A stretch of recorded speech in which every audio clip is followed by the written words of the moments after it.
think we'll go ahead and get started. I don't know if, I guess I'll introduce myself. Hi, everybody. My name is Abby. I am a palliative social worker and a trauma therapist in New York, and I specialize in working with people with neurodegenerative disease and serious illness and end of life and caregivers. I'm on faculty at NYU, and I'm really excited to be here. I was here last year. How many of you were here last year at the bereavement workshop? Oh, good. So a lot of this will be new and surprising for many of you. I'm excited to be here and talk to you all about grief, specifically as it relates to prion disease, as it relates to CJD. My specialty is in traumatic grief, and I would say about half of my patients are dealing with neurodegenerative disease and caregiving of some kind. So if you, I don't know, so the presentation from last year is online on YouTube. I went more into like the theories about grief. This year, I thought we'd make a little more warm and fuzzy, as far as grief can be warm and fuzzy. And so I'll talk for about 40 minutes, maybe, about grief, and then we'll have about 20 minutes at the end for people to ask questions. If people would like to share a little bit about what they're dealing with, or they just have any questions about grief, I'm happy to answer it. Just, have space and hold space here in a beautiful way, hopefully. So we'll go ahead and get started. I think this is how this works.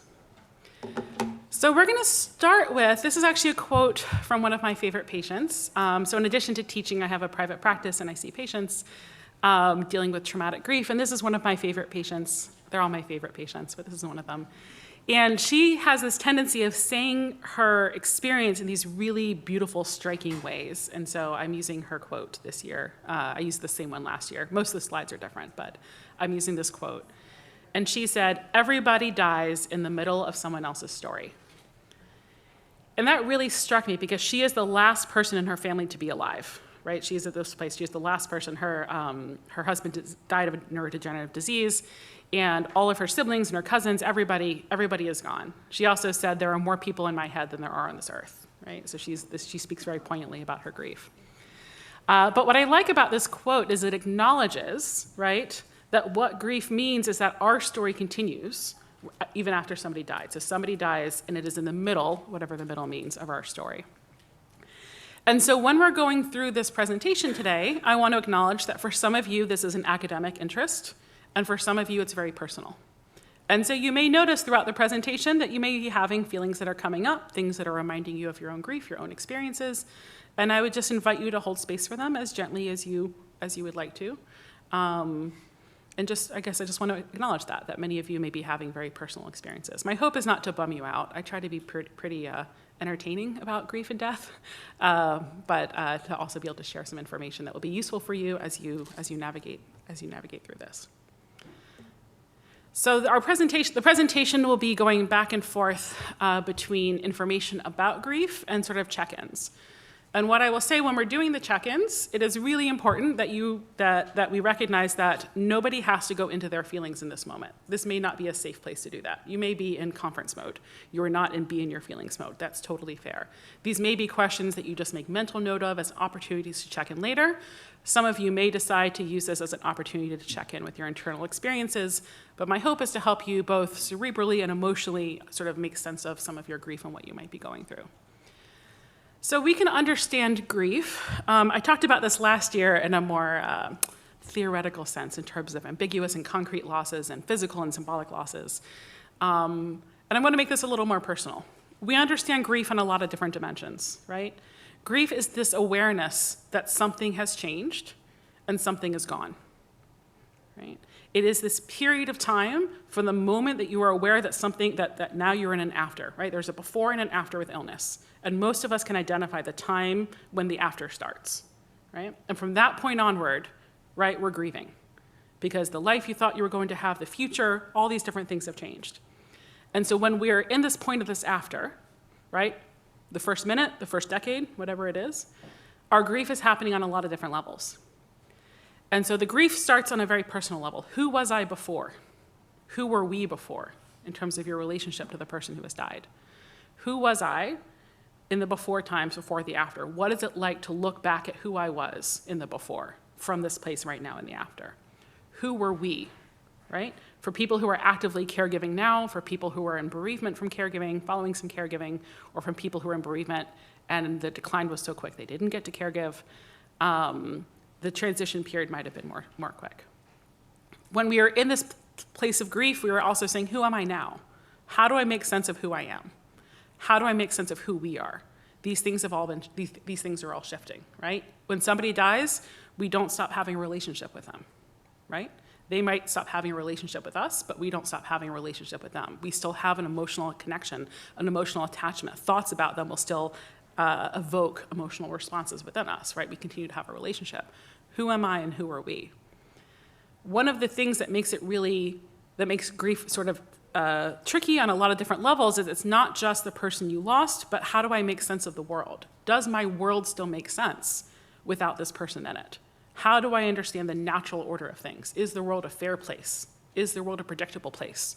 Do I have control? Do I have influence over things, right? How do I make sense of my place in the world? Does the world feel unfair and empty, right? So it's both the loss of the person, but for many people, it's also this shift in their sense of the whole world, right? This very existential experience. Coming with that then goes into, how do I feel about the future? What does it mean to me to still be alive when somebody is gone, right? And so when we're looking at this experience of grief, it's not just, I'm gonna use air quotes, not just the loss of the person and how much we miss that person, but sometimes we also miss ourselves. We also miss a world that made sense, a world that felt benevolent, right?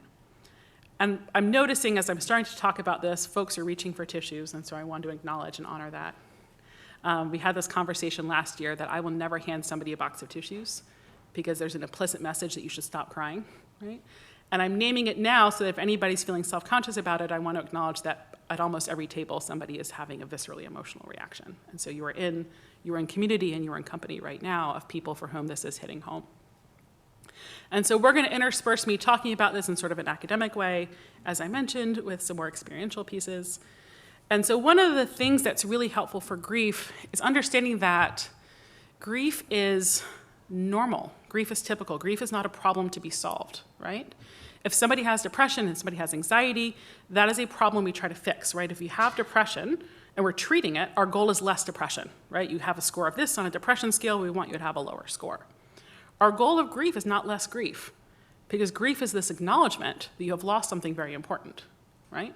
It's to help you cope with grief, to make sense of grief, to figure out how to carry it as gently as possible, sure. But our goal is not necessarily less grief. And so a lot of times what helps people the most in grief is increasing their capacity to feel their feelings. And when you go through a big trauma, when you go through something major, these major medical things, your capacity to feel your feelings is shrunk, right? You have to protect yourself. You can't feel all your feelings during a trauma. That's not a thing people can do. And so in the grief, a lot of times what we're doing is trying to increase people's capacity to let the feelings back in, right? Because people can process their grief. One of the things I always like to mention, I'm from the South, and where I'm from, we don't get to talk about evolution as much as we want. And when I'm here, I live in New York now, I get to talk about evolution as much as I want. And so from that perspective, 106 billion people have ever existed. Almost none of them had a grief therapist, right? The collective human experience has some capacity to deal with grief. And so if we can help people recognize what it is that they're feeling and tolerate their feelings and find connections and find community, most people, that's what they need to deal with their grief. And so some of these questions are going to be your touchy-feely questions. And so for those of you who would like to drop into their experiences right now, I invite you to. Those of you who want to take a dispassionate curiosity, I invite you to do that. People who want to tune out for a little bit and think about what you're having for dinner, I support that as well. Whatever you need to feel safe in this experience is fine. I never want there to be like implied social pressure that everyone has to have feelings at the same time. So how do you know what you're feeling? Most of us are not trained in our childhoods and in our communities to know what we're feeling all the time, outside of like annoyed or hungry or tired, right? Most of us are pretty good at those. But to really be able to track on a smaller level, when am I mad? When am I angry? When am I sad? When am I fearful, right? And so a lot of times you say, well, what am I feeling? I don't know, I'm fine. I don't know, I'm sad, I feel bad, right? We don't really, it's a practice to learn to track what we're feeling. And so these are some of the questions we can use to start to build that practice of recognizing and learning to tolerate what it is that we're feeling. Very few people know what they're feeling all the time. I imagine you would get very little done in life if you were tracking your feelings all the time. It is totally fine to come in and out of feelings. The hope is that you can drop into the feelings when you need to, and then drop back out when you need to go live your life, right? What do I notice in my body? For most of my patients, for most of my colleagues, if I say, what do you notice in your body? I don't know, I'm fine. Nothing's happening inside, right? If we just ask ourselves gently, unless we have a big reflective practice or we are athletes and something used to be tuned into our bodies, we don't always immediately get an answer to that. But I would invite you, if you are participating in this part right now, to take a moment and notice and just check again and scan and just notice any part of your body that is holding some energy. And maybe there's a tightness, maybe there's a tingling, maybe there's a heaviness somewhere. And it doesn't have to make sense in your head of why is this feeling here. But our feelings are physiological experiences first, right? They happen in our brain physiologically before our mind makes up a story about what it is that's going on. And so all of our feelings start in our body, right? We just learn to tune them out. And so if you can, different times during the day, during this presentation, what do I notice in my body? There's a little tingling in my hands, or some tightness in my chest, a pit in my stomach, a heaviness in my shoulders, a tiredness behind the eyes. And just noticing it without having to make sense of it, without having to give it words or a narrative or justifying it, but just acknowledging it as your body holding part of this experience, right? What do I notice in my heart? I mean this in the metaphorical heart, not the actual heart. I guess unless you actually know where your heart is. What do I notice in my thoughts? And this is just an opportunity to really reflect and check in. For some people, they reflect in images or sensations. For some people, they notice urges. I want to get up and run. I want to go do something. I want to distract myself. I want to reach for something, right? For some people, they're making meaning. Oh, there's a pit in my stomach. Why am I so nervous all the time? This is wrong. This is bad. I should be over this. I should be okay. Oh, this feeling's going to come up. I'm not going to be able to handle it, right? I need to push it down. Whatever meaning it is that people have. The other question we're asking ourselves, can we check in for more than a quick moment? More than just, what am I feeling? Fine. Upset. Right? Can I give myself more than a moment to check in with what I'm noticing inside, and can I be compassionate if all I get at first is a flicker of a feeling? Right? If you're not used to your feelings, you're going to get a flicker, a little moment of a feeling. That's okay. Right? And so these are questions that you may ask yourself now. You may think about asking yourself in general, but part of building a reflective practice is be able to notice the ways that we hold on to grief. Because everyone in this room has been through some kind of adversity or trauma, there's some sense from your body that going towards these feelings is going to be too much, right? Some part of you had to lock this down to get through diagnosis and treatment and figuring things out and handling all the things that you had to go through and all the things you had to handle. Some part of you had to lock this down at some point, right, to cope. You had to, you're people, this is what happens. And so expanding that capacity and opening it back up again, right, it could be a slow process. If you're trying to label your feelings inside, I had a lot of fun with clip art on the train on the way down here. I don't usually do clip art, but I was like, some people are going to be overwhelmed, and clip art will be helpful. So these are the clip art options. If you're noticing anxiety and shame and guilt, these are social emotions. These are not survival emotions, right? These are social emotions that come around as a result of my sense of my relationship to another person, right? Shame is somebody else is going to judge me, somebody else is going to think I'm doing something wrong, I think I'm doing something wrong, right? These exist only in the context of social relationships. If we're noticing these are sort of the slightly more surface level ones, I ask people to try to look underneath that, right? And what are the emotions that are more evolutionarily driven, the things that propel us towards adaptive actions? Anger, sadness, fear, excitement, disgust, and joy, sometimes even just having a list of the emotions and just running through them. Do I notice some anger? It doesn't matter, could you rationalize in your head and does it make sense and should I or shouldn't I? Anger says there's a boundary that's been violated and I'm feeling overwhelmed by that. Anger sets a boundary. Is there some anger? Yes, no, whatever it is. Sadness, fear, excitement, disgust, and joy. And sometimes what we have are secondary feelings about the grief. We might notice the grief. The grief may come in waves. It may be a pit that's always there, a burden that comes from over the shoulders, wherever it is that you experience it. It's also useful to check in about how do I feel about my grief. When I notice my grief there, is it, oh good, that's my connection to this person? Is it, oh no, the grief, this is going to be too much? Is it, oh, the grief, is it ever going to go away? Right? We have all these feelings and thoughts and analyses and assessments about the grief.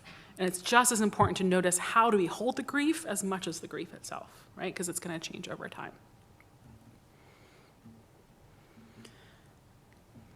So this is one, just to sort of acknowledge for folks, may hit close to home. And so some of you may stay totally present for this slide, and some of you may check out a little bit in your heads, and everything's okay, whatever you need, however you want to connect to this.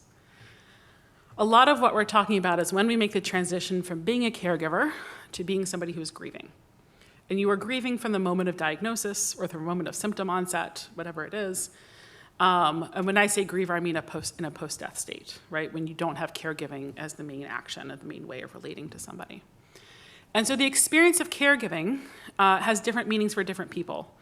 I am of the belief that I never use the term loved ones as a default. Most people who are caregiving have some sense of love for the person they're caring for, but not everybody. Relationships are complicated, people are complicated. People caregive for reasons of duty and values and responsibility as much as it might be pure and bridled love. And so caregiving has different meaning for different people. Whether this person took care of you, whether this was a mutual relationship like a partner or a sibling or a friend, or whether this was a caregiving relationship like a parent or a grandparent or an aunt, uncle, what it means to have received care from this person and what it means to now be in charge of care for this person is going to mean different things to different people. For some people, it's redemptive. It's like, oh, this is a chance for me to show all these feelings I didn't get to demonstrate in other times. For other people, it's going to bring up a lot more complex emotions. But for everyone who is a caregiver, and whether the person was in the hospital the entire time and you didn't do the physical hands-on care and your job was emotional support and advocacy, or whether you were doing the hands-on care, it is all caregiving, right? You are all involved in the care of the person, even if it's not the physical care. But all caregiving changes the relationship, right? It changes the narrative of who you are and what the narrative of the relationship, and it changes your sense of identity. And the hard part, or one of the hard parts of the caregiving, is that these things are all changing at a time when you don't have time to process that. You don't have time to acknowledge it because there's all these things that have to get done with so much more immediacy. And sometimes it's not until later that you realize, oh, wow, what did I lose? What really happened here?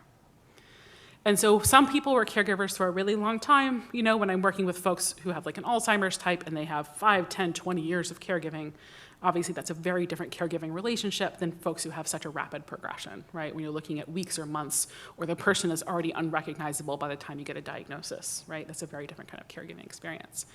But these shifts have changed. When somebody, I use the term care recipient, which sounds kind of cold, but it's just because I don't like the default for loved one, because I feel like it cuts off a lot of conversations. So when the person you're taking care of dies, right, whatever it is that meant to you to be caregiving, your feelings for that person don't leave when that person dies. But your ability to act on that care, to act on that love, if love is part of it, that has changed. And so what happens for a lot of folks with grief is, where does the love go? Where does the care go? How do I still take care of this person's energy and their memory? I still love them, I still care about them, but I can't do anything about it now because they are gone. And so this transition is really hard, right? Because in addition to missing the person as a whole, missing whoever they were to you, there are some people who miss caregiving. There are some people who miss that experience of having something to do, having somebody to give, right? Even if intellectually they are able to say, this was their time, I'm glad they're not suffering anymore, whatever narratives they're telling themselves, there are some people who miss this experience as well. Because to be in a state of grief is to deeply acknowledge that this person is gone, right?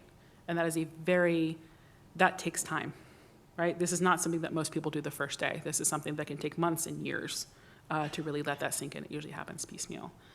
And so making this transition is hard, because what does it mean to continue to live, right? One part of you is holding on to this person and what they mean to me in the present tense, what they meant to me before, what it meant to care for them, and then this other part of me is still alive and still living.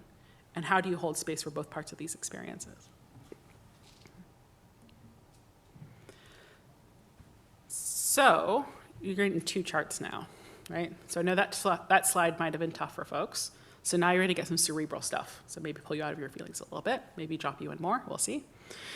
One of the best ways, I think, to understand how to organize this transition, right, from caregiver to the state of bereavement, how to organize your grief, is to be able to track where you are in your nervous system, right? And this is all based on, if you were to Google polyvagal theory, you would find 1,000 charts that look like some version of this. So if this one doesn't resonate, you can find other ones. But how do we track where we are in terms of how receptive we are to taking in feelings and to connecting? Ideally, we would spend most of our lives in a grounded state, right? And in this grounded state, it doesn't mean everything's happy and hunky-dory all the time, but it means we are in a place where we can handle our feelings. If we are mad, we can acknowledge the anger, we can get support for it, we can do something with it, we can be curious, we can be compassionate. In a grounded state, we have what's really important, which is relational attunement. And that means we can take in from the people around us. And so if somebody is giving us love and care, it's not just an intellectual acknowledgement that somebody wants to take care of us, we can actually feel it and take it in. If we are not in this grounded state, we might notice that somebody's trying to be nice to us, but it's not going to land. And we'll talk about these two different zones that we get into. And this is why it's really important for grief to sort of recognize when are we in this grounded state when we can feel our feelings and how do we get out of it. So in a grounded state says, I feel safe having my feelings. Whatever my feelings are ones I can handle. I am connected to people. I'm connected to myself. I am safe. I can handle these things, right? This is one of the ways I like that they describe the signs is that you can feel and think simultaneously. Right? It's not just an intellectual acknowledgement that I'm sad or going through a hard time. I can feel it. I can acknowledge the thoughts and the feelings at the same time. Right? That's how you know you're in this grounded state. In this state, we can take in. This is what's really important. We have relational attunement we can take in. We can notice if we're hungry or thirsty or have to go to the bathroom. We can notice if we feel loved and cared for. We can look with compassion with our own experiences. Nobody can stay in the grounded zone all the time. This is not a thing human beings can do, right? We all move in and out of different states. We all have to, at certain points, activate and take our nervous systems up a notch and be able to block out certain parts of our experience. So one of the things we do is we go into hyperarousal, which is the fight or flight zone. And if you imagine you're facing down a bear, right? When you're facing down a bear, you don't want to be paying attention to how do I feel about the people around me? And look how beautiful the mountains are. And am I hungry right now, right? This is not a good use of our energy. We're focused on there is a bear. There's a bear. We need to, don't take my advice about what to do with an actual bear. So this is hypothetical only. I need to run away or punch the bear. Don't do that, whatever it is, right? But we are blocking out so much of our experience so that we can focus on, marshal all of our energy on keeping ourselves safe from this threat. And from this place, we feel pretty powerful. I have something I can do. I can fight, I can flight, I can flee, I can do something, right? I can do something. This is something where we are marshaling our resources to get stuff done. Caregivers know this state really well, right?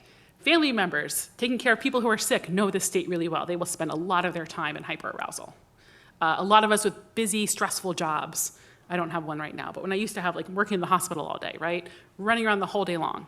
I wouldn't have no idea that I went the whole day without eating or going to the bathroom. And then all of a sudden at the end of the day, I have a headache and I'm tired, I'm cranky, and it's like, oh yeah, I haven't had any water in 8 hours, right?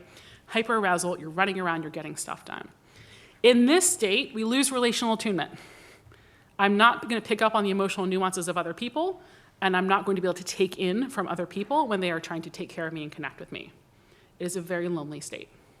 It is a very difficult place to be in. For many people, it is a safer, I'm using air quotes, a safer place to be in, because when you're in this state, you feel powerful, you're getting stuff done, and you're not really taking in the enormity of the big picture. You're really just dealing with whatever's in front of you over and over and over again. For a healthy person not in constant crisis, you can go into a sympathetic response, a fight or flight state for a period of time, and then you come back down to a grounded state, right? It's like, oh, I'm late for a doctor's appointment. I'm going to hustle. I'm going to grab my keys. I'm going to run out the door. I'm going to do this. I'm going to do that. I'm going to block out everything else and just focus on getting the doctor's appointment on time. I'm running.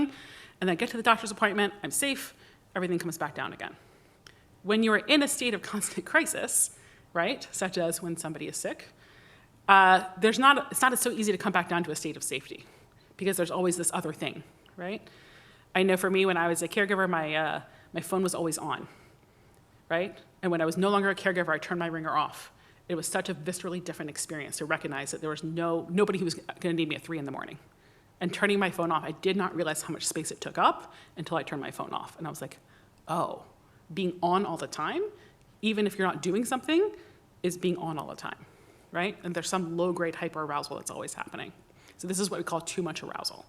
And so hyperarousal, when you are spinning in circles, you're going down Google rabbit holes, and what about this, and what about this, and there's no satisfaction, you're spinning and you're anxious, hyperarousal, a powerful place to be, a hard place to get stuck. There are a lot of charts for this that would put hypoarousal above hyperarousal, which is going to say you're going to be in a grounded state, you have a little bit of threat, you go into hyperarousal, right, this fight or flight. If it turns into danger, and you realize there's nothing you can do, you freeze into hypoarousal, right? And that's when you feel like, I can't do anything.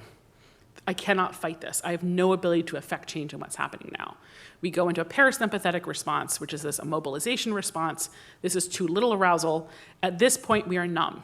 We are going through the motions, right? We are sort of going on automatic, where we are nodding to people, we are doing all the things, we're probably pretty passive, we're probably just doing whatever it is seems like a good idea to be doing. We're really not taking in from other people, we're not even taking in from ourselves, and we're generally feeling hoped, trapped, powerless, helpless, right? This is the hypoarousal zone. I know during the most stressful times in my life, I was working at the hospital, I'd be in the hospital running around all day long, hyperarousal, getting all this stuff done. I was like super social worker, look at me getting all this stuff done, discharging patients and running around in crises. And then I would come home at the end of the day and just crash out. I would just watch TV and have no idea what I was watching, right? People would talk to me and I would recognize these were English words, but I couldn't really take it in, right?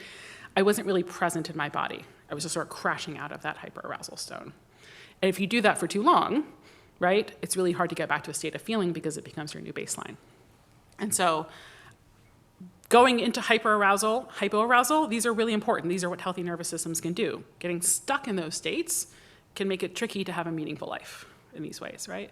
And so the reason I'm sharing all of this when we're talking about grief is there's ways that grief can become the threat. When we become scared of our grief, when we are not sure we can handle the full enormity of our grief can send us into hyperarousal. Our grief can send us into hypoarousal during times when we most really need to be able to connect and digest, right? And so being able to track within yourself, do I know when am I grounded and I'm taking things in and I'm feeling things and I'm cool? When am I running around and I'm anxious and what about this and what about this and what's gonna happen next and what am I taking care of? When am I like, I can't do anything. I'm just gonna go through the motions, get everything done. And how do I sort of bring myself back down to these grounded states?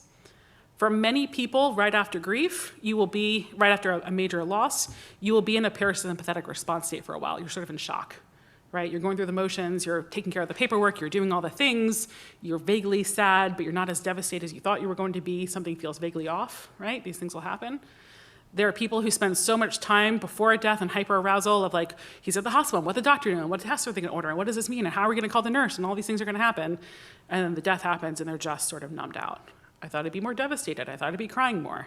Is there something wrong with me? Why aren't I more upset? And this is a very protective place. I see a lot of people nodding when I'm saying this, so it sounds like this is resonating for some folks. And this is fine, right? If this is where you are for a while after a death, if you're functional and you're eating and you're taking care of yourself and you're not making huge life decisions or operating jets or something, it's fine, right? But it's important to recognize where you are so you can make sure that you're taking care of yourself and understanding what all this means. So this is the window of tolerance concept. I want specifically to understand this in the concept and the construct of what it means to go through a prion disease degenerative process as a caregiver, as a family member, what it means to go through the death, and then what it means to carry your grief with you. Because the nature of the illness is going to drive how your nervous system can take it and cope with the things that are happening. So how do we cope? How do we understand grief? This is really the best model of grief. I think most folks know about the 5 stages of grief, which are generally sociologically very important, but wildly misunderstood.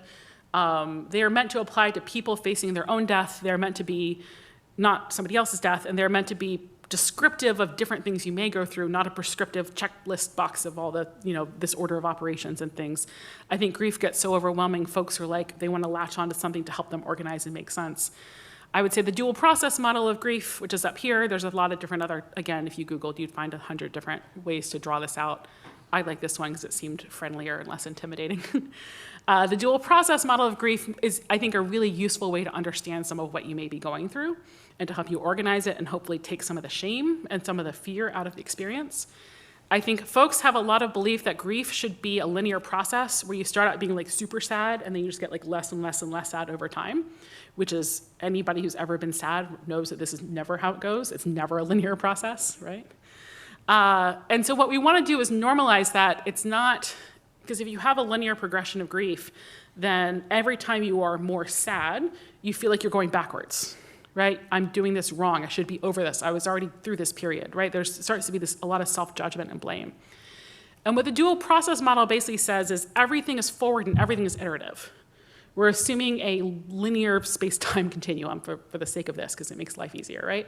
We're going to say everything is iterative. Everything is inclusive of everything that has come before, and there's no going backward. And what is normal and typical is to dose out grief and dose out avoidance. And these are both healthy. And so sometimes you are in this loss orientation. What did I have? What was it like before? What did I lose? What are the memories? What was my life like before the death? Sometimes we are immersed in that experience. We have a wave of grief, we have a trigger, and these things happen. Sometimes we're in restoration. What is it like to live without? How do I make new relationships? How do I make new connections? What is it like to carry the grief with me, but in this way where I'm focusing on my new connections? And that the normal, again, air quotes, typical, healthy, adaptive thing to do is to oscillate.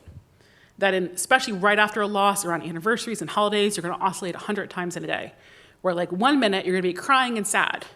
And then like the next minute, you're like fine. And you're like, wow, am I a crazy person? This is what all my patients say, right? And then they're walking down the street, and I'm in New York, so you all get New York references, right? And they smell hot dogs, and the hot dogs remind them of something. All of a sudden, they're crying on 9th Avenue, right? If you're a New Yorker, somebody's always cried on 9th Avenue. It's a thing, right? And then they're crying, and then a few minutes later, it's like it passes, and it's like it didn't happen, right?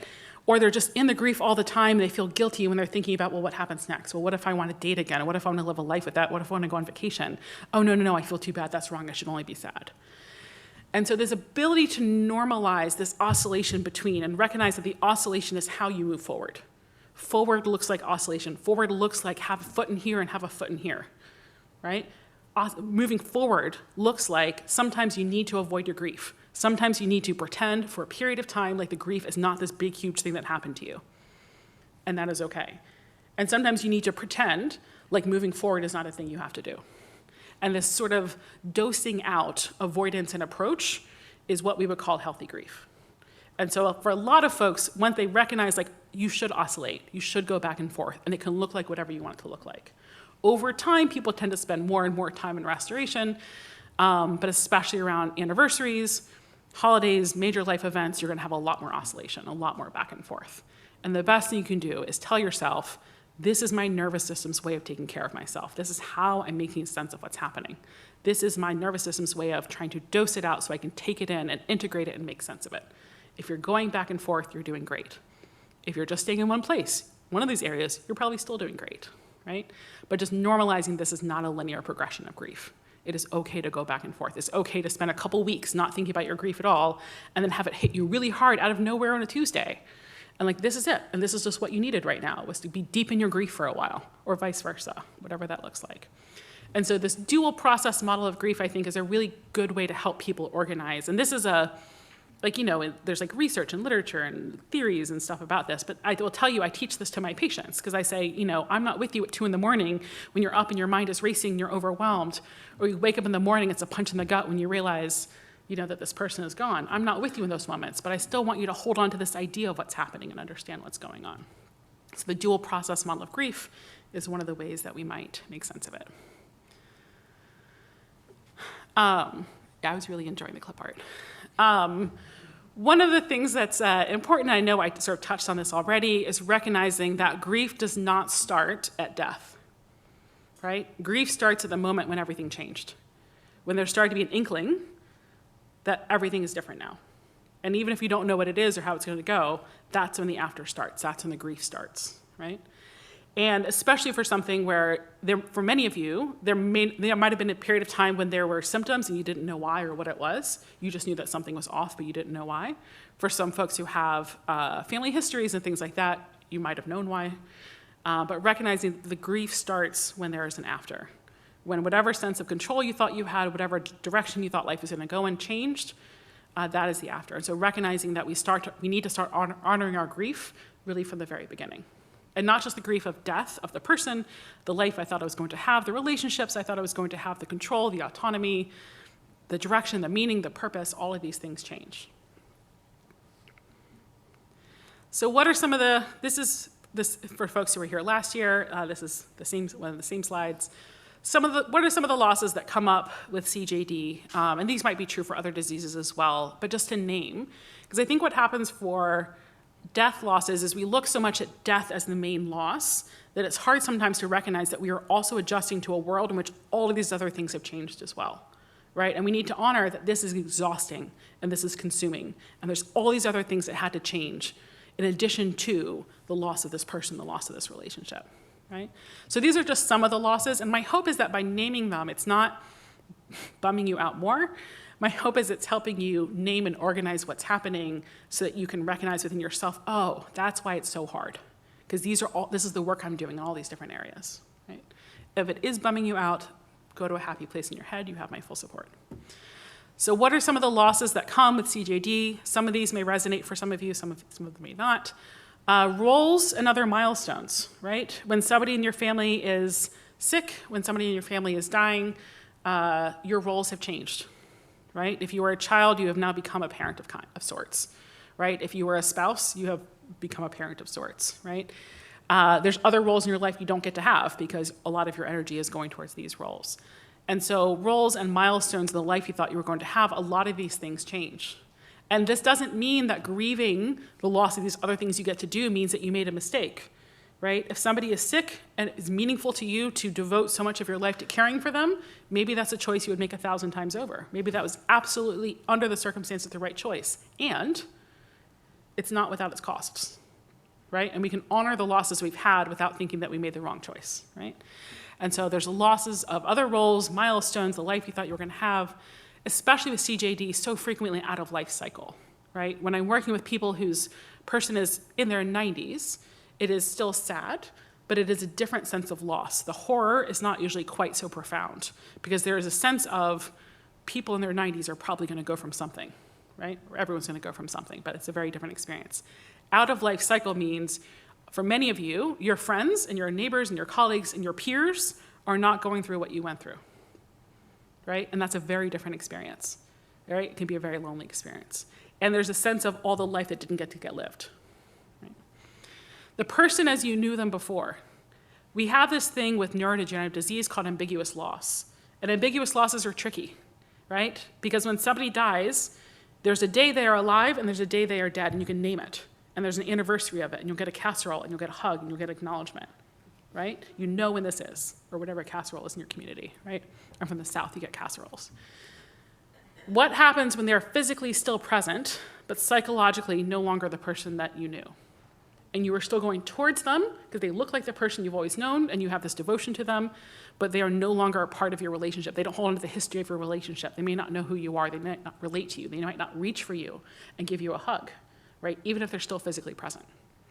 And so the person as you knew them before, even as they are alive, it is a tricky loss because it's a letting go and holding on all at the same time, right? Going towards somebody that looks so familiar and yet feels so unfamiliar, right? And these are losses that are hard to grieve because the person is still there. And so intellectually you might recognize it, but these are one of the hardest things for people to really reckon with. And a lot of times it's not until later that you look back and like, wow, I said goodbye to them 100 times over, like 1,000 times over. For many folks, having to be an expert all of a sudden in healthcare, for those of you who are not actually experts in healthcare, where all of a sudden you have to make decisions about testing and treatment and which doctor you're going to do and which medication you're going to try for symptom management or what direction you're going to go in. You have to advocate and push and advocate and push and do all the different things. All of a sudden you have to be an expert, and everyone's relying on you to make these decisions when most of us, I mean, even myself, who is quite healthcare savvy, when it's my own family, it's overwhelming and I don't know what to do and I freeze and all the same things that people do. So having to be all of a sudden be an expert and have all this responsibility without a lot of preparation while you're trying to grieve all these other things. A lot of the losses, control, predictability, security, and connection, these are usually pretty self-explanatory but worth naming.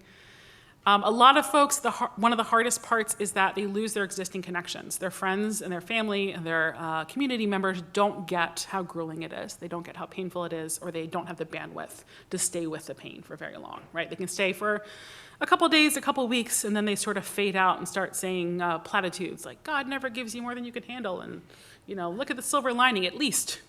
Nobody in grief should say the word at least. There's no at least for anything, right? And so the loss of these connections that used to be so supportive, right, can be another one of these major losses because people don't know what it is. They don't know how to help. And very few people can sustain the emotional intimacy for this for more than a couple of weeks. Very few, for many of you may have found this, and which is why it's wonderful that you all find each other. A lot of folks lose a relationship to a higher power. How do I make sense of a world in which really bad things happen to really good people, right? Where I can do everything right and I can't protect people from going through things.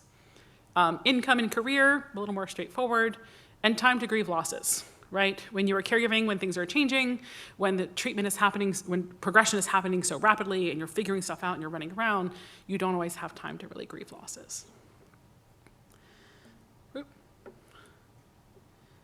So one of the questions we're asking ourselves, where do I hold grief in my body? This is another one of the ways we can sort of check in with ourselves. I'm going to go through these briefly, just looking at time so we have more time to chat as a group. Some of the struggles of grief specifically related to prion diseases, finding others who get it. It's a little bit less of a struggle for you all. You were in this room because you found others who get it, but you can imagine people who are not connected to a community of people who get it and they have to try to explain it, right? How isolating that can be. The trauma of diagnosis, when you don't have a clear, like, here's a blood test and this is the thing that you have, right? When you have diagnoses of exclusions or diagnoses of syndromes and clinical presentation of things and different stuff like that, you know, up until that point, up until the point we have something very definitive, that the whole process is quite traumatic. Coming out of survival mode is really hard, right? Everything happens pretty quickly, pretty rapidly, pretty aggressively, and all of a sudden it's like there is a threat, there is a danger, and I have to be in this emotional lockdown place. Integrating these ambiguous losses, all these things where people are physically present but psychologically absent, and these unfinished narratives. And these will all be on the slides. My apologies, you didn't get them in advance, but you will have them afterwards. This is the big question. This is a red panda. The IT guys and I did a crowdsourcing. We believe this is red pandas. We checked. We're pretty sure. One of my favorite things to have you ask yourselves, especially those of us socialized as women, whatever you're doing, what can you do less of? Right? What can you do less of? It could be self-blame. It could be a over sense of responsibility. It could be emotional labor for other people, actual, like, physical labor for other people. What can I do less of? Can I lower some of my expectations of what I think, or I think I should be right now? What can I do less of in my grief so that I can honor and allow space for this grief process to happen?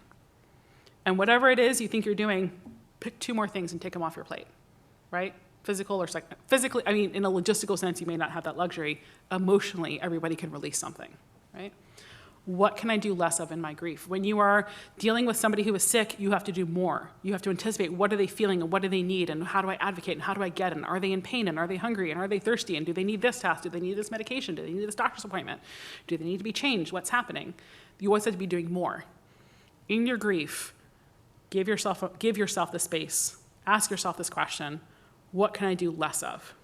Right? This is actually, a yoga teacher said this once in class, and I was like, oh, I'm stealing this for grief, because this makes sense too. In this moment, what do I still have to do everything that I'm insisting on myself to be doing right now? So this is a question I want you to ask yourselves constantly. What can I do less of? The answer should never be, you know, take your prescription medication and feed yourself and take a shower, but if there's things that have some flexibility, do those, right? Wear seatbelts, look both ways. Don't do that less. So this is my advice for coping with CJD grief, right? One is be in community with people who get it when you need that. And let yourself be in community with other people for reasons other than grief too. Sometimes you will need to be with people who know everything that you went through, right? Your CJD folks, your caregiver folks. Sometimes you need to be with people where that's not on the table. And they are relating to parts of you that are unrelated to grief because you need to exist in a world where that's not the main thing. For some of you, you might spend more time in one end than the other. Let yourself be in community with both, right? Wherever you are. Name what you have lost, even if you only name it to yourself. But name it, acknowledge it, honor it, and hold it lovingly. It doesn't mean you have to love everything about it. It doesn't mean you have to accept it. I don't know what acceptance means. I'm a big fan of raging out about things. I'm here for all of that. But hold it lovingly, hold it gently, the fact that you have lost it, right? Be kind to yourself about how you're coping. I tell my patients, meth and murder are bad choices. Everything else is probably okay, right? However it is that you're coping is probably okay. If you're concerned, you can ask a professional, but if you're judging yourself about how you're coping, you're probably just trying to distract yourself from how you're coping, right? So be kind to yourself about how you are finding safety. You might find safety in distance, you might find safety in closeness, you might find safety in wine, you might find it in cookie dough, you might find it in activity, you might find it in sloth. Be kind to yourself about how you're finding safety. This next one is very important, and I'm going to repeat it twice. Most people in your life will say very stupid things to you in your grief. Well-intentioned, but very stupid things to you at some point, right? Let people be imperfect in their execution.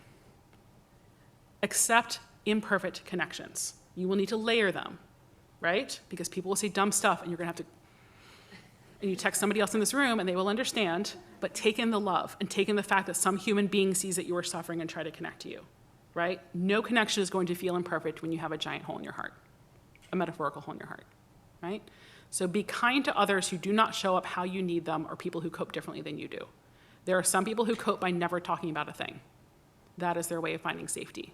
You don't have to like it, but be kind to them and accept that this person may still want to be in your life. If somebody's being toxic and mean to you, don't put up with that. But if somebody is trying to love you and trying to care for you and just it's not landing, try to take it in anyway, right? This is the best advice I can really give you for the grief because it's very isolating if you hold out for a perfect connection, right? Recognize that while nothing will fill the hole, I'm not going to pretend like it will, you can create a life worth living. For many people, this is one of the hardest parts of grief, that there's a life worth living outside of the one you had planned, right? Even if it's not how you expect it to be, it's okay to grieve that. This next one I stole from AA. Do not compare your insides to other people's outsides. Well, this person's coping better, and this person's doing this, and this person doesn't seem as upset as I am. Very few people look like a hot mess on the outside. Almost everybody feels like one on the inside, right? Don't compare your insides to other people's outsides. Don't hold yourself to a timeline. There's no timeline, right? The research on you should be over things in 6 months, that's a threshold for when there's predictive value and sensitivity for a test in predicting problems long term. It is not a timeline to say everybody should be done grieving in 6 months. Nobody's done grieving in 6 months. It's not a thing, right? There's no timelines. If you are eating and you are hydrating and you're reasonably functional, even if you're still upset and you're crying all the time, don't give yourself a timeline. Let yourself have your feelings without the pressure of being over it or having to do something about it. Sometimes you are just going to be messy, and you're going to be a hot mess, and you're going to have your feelings, and it doesn't matter if you should be over it or this, I knew this was happening, why am I so surprised? It's been 5 years, shouldn't I be over it? None of these things are true. These are just narratives we're making up to make our lives harder. Let yourself have your feelings. Okay? I think I have 1 or 2 more slides. In my hardest moments, what do I most need to know, hear, and remember? When you are feeling your most powerful and expansive, write yourself a letter for when you are feeling your most weak, of all the things you need to remember. Is it that you are loved, that you're connected to? Is it that you always did your best, and you took care of the person as best you could? Is it that it is okay to find a life worth living? What is it that you need to hear? I don't know what you want, right? You're going to know this within yourself.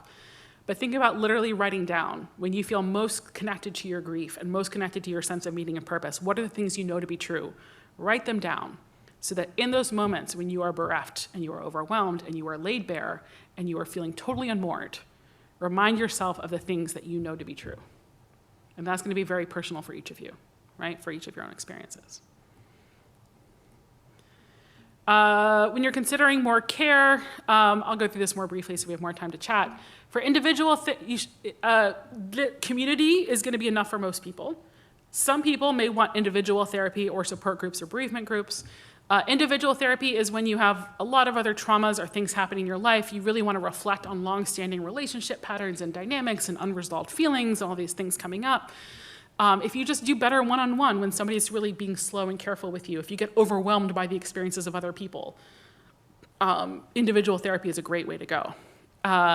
If you are at risk of destabilization, you're going to hurt yourself, you're not going to be able to eat or drink, you're not going to be able to take care of yourself, you need one-on-one support. If you have active substance abuse or an impairing mental disorder, you always need one-on-one support, right? 85% of folks do not need grief therapy to get through their grief. They did actual research on this, right? That said, if you want the extra support, go for it, right? These are the patients I see. They do well. They do well with support.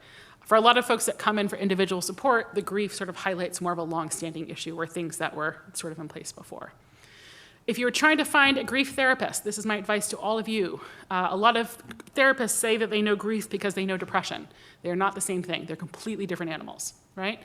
And so one of the things I would encourage you to ask your provider is, how do you treat grief differently than depression? If they cannot give you a good answer, don't go to them. If they say they treat them the same or they give you some, oh, I just listen to your feelings about it. No. If they can give you any kind of a good answer, it's worth a shot. Another great question to ask is, how does the provider see goals? What is the goal of our work together? If it's to get you to grieve less, don't see that person, right? If it's to fix your grief, this is not a problem to be fixed. And so these are questions to ask if you're trying to find a provider where you are and you want somebody who has some expertise in grief. If you were doing supportive bereavement groups, I'm just going to list them up here. You can follow it up later. These are some of the different criteria you can look for, the different ways that we might understand support in bereavement groups. I think community is really important. That said, some groups can get folks who are, like, only the folks who are really stuck in their grief and really deeply unhappy sort of stay in the groups for years and years and years. And then new people come in and get horrified by it, and then they leave. And so if that might be the case for you, you find a short-term group that runs for 8 or 10 weeks. If you really just want people who will be with you for the long haul, you can find the groups that are open-ended, right? If you want groups that are going to have a little more social control, you find one run by a professional. If you want more of a peer vibe, you find one run by volunteers, right? There's all these different things we're looking for when you're trying to figure out the right kind of group. These are some grief resources. It'll be on the slides. Just books, kids, websites, things you can figure out. And my contact will be up there as well. So we have about 8 minutes. I promised you like 20, so we might go over like 5 minutes. Yes? Is that okay? I'm putting you on the spot, Debbie, sorry. We're going to go over for a few minutes, but I'll be here. And so I just want us to take a moment and check in, because you got a lot of information, a lot of things that might have been helping you recognize or organize some of your internal experiences. For me, being a professor of grief, I'm always interested in the research as much as the clinical experience, and a lot of the things I've shared are sort of informed by best practices, not just the sort of lived experience. And so I just want to acknowledge making the shift that for many of you, hearing all of this might have been evocative, it might have been relieving, it might have been terrifying, it might have been boring. I welcome all of these responses, whatever it was. And so if folks have questions, comments. So first one is, are there differences by age? I only work with adults, and so I'm only going to talk about the adult spectrum. Yeah, that's fair. But there are differences by age and children. I just want to be clear, I'm not talking about those. I don't know what you do with children. But for adults, you're looking at risk factors. The older folks there are some folks who would have more confidence in navigating loss because they've had so many losses, they know they can survive them. There are some folks who have had so many losses that losses become compounding, and they become more overwhelming and more debilitating. If you are older adult, you are more likely to have physical frailty and social isolation and lack of access to resources, and all of these will complicate your ability to build new connections, and those could be risk factors for grief. But if you are younger, you are less likely to have peer support, and that could complicate. And so what I will say is that the risk factors change with age, but I don't know that there's an overall certain people do better than others. Generally, the more socially connected you are, the more resourced you are, and the fewer other psychosocial stressors you have, the better you will do in your grief. Probably not surprising to anybody. But the other risk factors are really going to be pretty person-specific. And that's your first question. The second one is about gender. There's some research by DOKA, D-O-K-A, on intuitive and instrumental grief. And they've basically shown that grief is impacted somewhat by how the gender in which you are socialized, but a lot by your sort of social standing, right? And so to the extent that people socialized as men have this sort of stereotypical instrumental grief where I'm a fixer and I'm a doer and I'm not going to have my feelings. I'm going to pull myself up by my bootstraps or whatever terribly toxic things we teach the boys and men of our society. And that women are taught to have your feelings and cry and be sad and have cookie dough and be hugged by your friends and things like that. And the research shows that both types of grief are equally good outcomes, and what you look for more is the goodness of fit of your grieving style to the person, right? And so if you are somebody like, for me, if I'm grieving, I need to have all my feelings. I want you to hear all my feelings. I want you to hear them twice. I want you to give me the cookie dough. That's what I want. And so if I try to avoid my grief by doing things, I'm going to be thwarted in my grief. And so it's less about gender and more about goodness of fit of your style. But I would say the factors for resilience in grief are less driven by gender and more by the degree to which somebody's grieving style suits them or suits their community. And then the piece about sensitivity, I don't know if I could give you a 2-line answer for that one. Yes, people probably have more feelings after they're grieving. But they could go the other way, right? They could get so tired of their feelings that they shut them down and they stay in a stuck place. I could see it going either way. So it's not abnormal either way. We sort of look less for like statistically abnormal and more for, is it functional? Is it adaptive? Right? Like, does it work?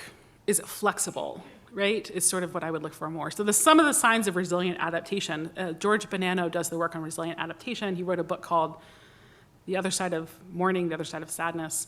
I'm off by a word or two, but most of those words are correct. And there's signs of resilient adaptation, which is, can I imagine a life that's potentially meaningful? Can I restore connections and relationships? Can I resume work and leisure activities? Can I rework my relationship to the person who is deceased? And none of the signs of resilient adaptation are, am I still crying every day? Am I still upset all the time? None of those have anything to do with whether you adapt. It's really more of this existential ability to reorder your object relations, like your ability to connect again. So there, you got all my research and like a little soundbite. Thank you. Yes, you had your hand up with a cool emotional baggage bag. Very nice. You know, I think I realize I should have been repeating the questions back for everybody. Sorry about that for the other ones. But, your question is, if I'm understanding, I'm going to reframe it, is, the things that we do to cope in the short term, right? We shut down our feelings to cope in the short term. What happens if we stay stuck in those places, right? Where we recognize this is not a usual range of emotion, right? And the question is, we recognize that we are in some kind of hypo-aroused state. We're not really feeling our feelings. We're intellectually acknowledging a lot of things, but maybe the feelings are blunted or muted a bit. If you're feeling like you're sort of stuck in those places, that's where one-to-one therapy, I think, can be really helpful to somebody really see you and attune to that and help you very slowly increase your capacity to feel things again. If you try to do it on your own, you're going to like white-knuckle your way through it and sort of shove yourself one way and shove yourself another way. It's probably pretty exhausting. There's a good book, The Body Keeps the Score, that I think explains a lot of this pretty well. It's very overwhelming for folks who have a trauma history, but it can explain a lot of it. But I mean, you can do some research into the polyvagal theory and the hypoarousal and see what they have. But a lot of it is the grounding exercises. Is how can I bring myself back down and reflect on my feelings and notice my feelings and increase my capacity, recognizing that a hypoaroused response is a response to danger. And if I can recognize what am I interpreting as the danger, and can I rework that narrative inside so that it's no longer a danger and it's just this annoying thing I have to deal with, right? Then you can hopefully increase your capacity to stay in this grounded place longer. Easier said than done, but that's a great question. I'm really glad to hear that, and I'm very sorry about your wife. I'm glad you're looking out for a connection, and I think, my hope in sharing this and making this schlep down here from New York every year, or at least the last 2 years, it's that sometimes naming it makes it easier, a little more gentle to hold it, right? Because you can know what's happening, you can name it, you can organize it, you can hold it with a little more love, you can take in a little more support around it.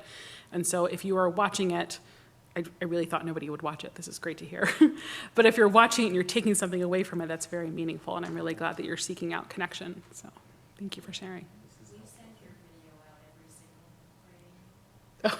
Yeah, multiple times a week we send it out. So who's watching it besides your mom? Okay.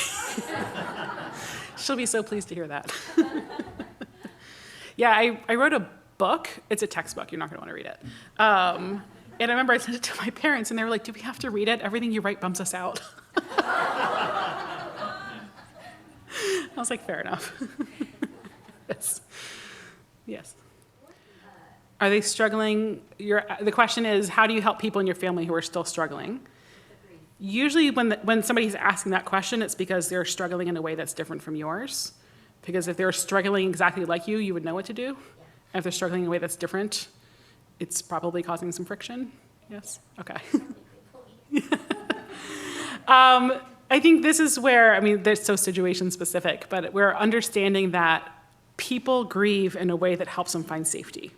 And if you can reframe what people are doing, not as they're avoiding their grief, they're being cold and callous, they're just trying to move on, they're whining all the time, they're crying all the time, whatever side of the spectrum that people are on, that people are trying to find safety. And if we can look with empathy and compassion to, this is what this person needs to make sense of the world. This is a way that they have a recognizable sense of self as they move through the world. And sometimes it's a little bit easier to give people a little bit of grace in that. It's different if you were concerned about how they're coping, like they keep punching people in the face. And there's like an actual, like, you need to do something, right? That's do something. Assuming it's just like a difference in grieving style, it's really about making the adjustment within yourself. One of the hard parts of grieving is that initially everybody all comes together and like, we're in this together and we all miss grandma and this is the thing that's happening. And then usually within a couple of weeks, everybody starts grieving in their own way and it starts to feel a little bit more isolating and sad because if you're not grieving in similar ways, you don't feel like you're in it quite as much. And that's why I would say find people who grieve like you, right? And grieve that too. It's hard. Yeah.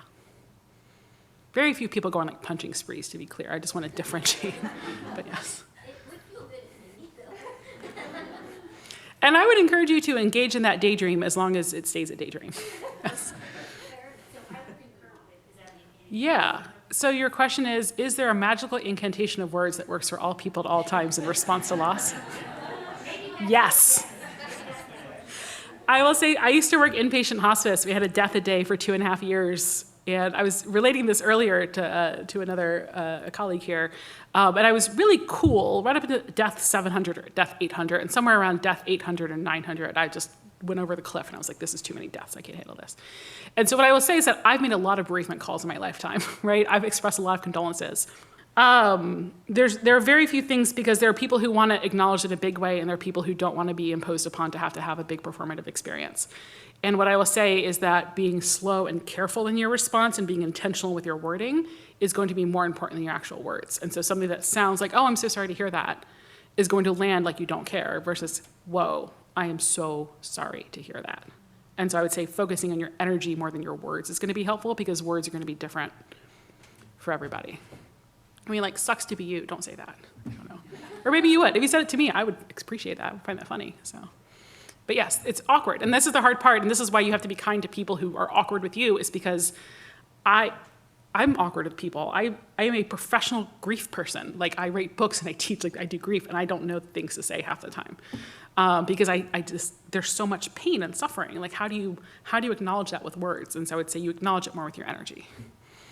And also, many of you may remember in the acute phases of grief, how many of you remember what most people said to you? Unless it was like egregiously terrible, it probably all got mushed into a big lump of like things that people said that were nice, right? You're not really taking a lot of it in anyway, so. What I would say is that the best thing to do is be the person who shows up after 6 weeks. Everybody shows up for 2 weeks. Some people show up for 6 weeks. Nobody shows up after 6 weeks, unless they're like your best friend. So the nicest thing to do is keep showing up. It's Father's Day, it's Christmas, whatever it is. I'm thinking about you. Keep showing up. That's the best thing you can do. Hope that was helpful. Yeah. We'll take one more. Yeah, so we hold grief in our bodies first, right? Our sense that we are grieving is a thought that happens many nanoseconds after our bodies have this physiological experience of grief, right? We have this separation anxiety, this fear of being separate from, that our bodies are just in this mortal place. And honestly, like, it's your daughter. Like, there's not a world where this is going away, right? And so with holding it in your body, figure out how to release it in your body is really important. This is my least favorite advice to give people, and I apologize in advance, but cardio really helps. Well, what I was gonna say is that 30 minutes of cardio metabolizes like a day's worth of cortisol. And so keeping yourself moving is really helpful. It takes some of the tax away from your body from having to process all the stress hormones. And I hate this advice because cardio is terrible, right? And it's very helpful. But figuring out ways to physically move it through your body can be really helpful. Acupuncture, massage, going for walks, other things that can be really physical, progressive relaxation where you're like tensing and releasing things in your body. But even when the notice things in your body, talk to it. You have a pit in your stomach, put your hands on the pit in your stomach and talk to it and acknowledge it and send it love and send it warmth and send it air and just understand that this is grief that you cannot possibly put into words is what's being held in your body, and it sucks. And so cardio is not going to help a lot, but it might help a little bit.